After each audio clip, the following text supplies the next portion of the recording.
Today we're connecting to Salesforce and we're going to show you how to connect, create a sync and run and monitor that sync.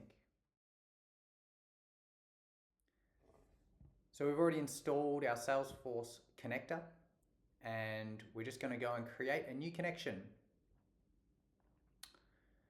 For the purpose of this demo, we only have one environment, so we're just going to hit no on the environment details. We're going to connect directly via the internet and we're just going to use credentials. OAuth is an option for Salesforce though. Omnata is going to give us some code snippets to run, so we're just going to copy those and run them in a worksheet as an account admin.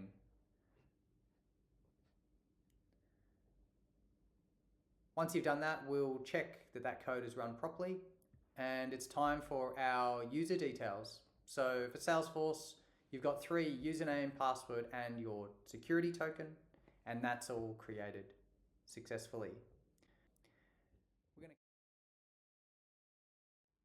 So now when we're creating a sync, we're going to pull some data inbound from that sandbox environment that we've got.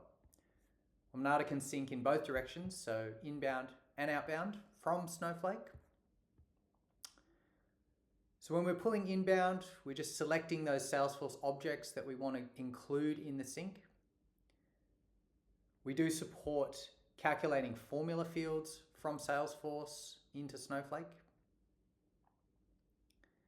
So once we've got our objects selected, we can move on to the sync strategy.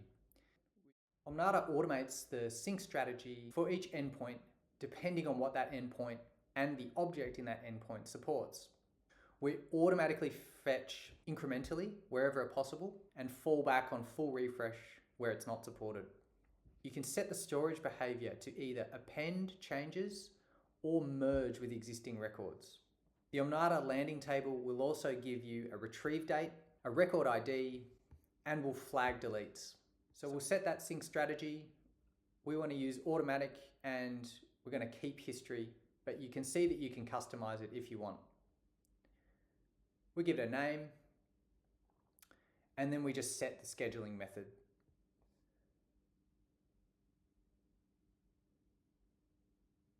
We're just going to run this one manually for now, and when we save that sync, we can click it to run. So we've hit run on that sync and we're just going to see that come through. So that's run for 4 minutes or so and we can see the records it's pulled in, about 10,000 account records.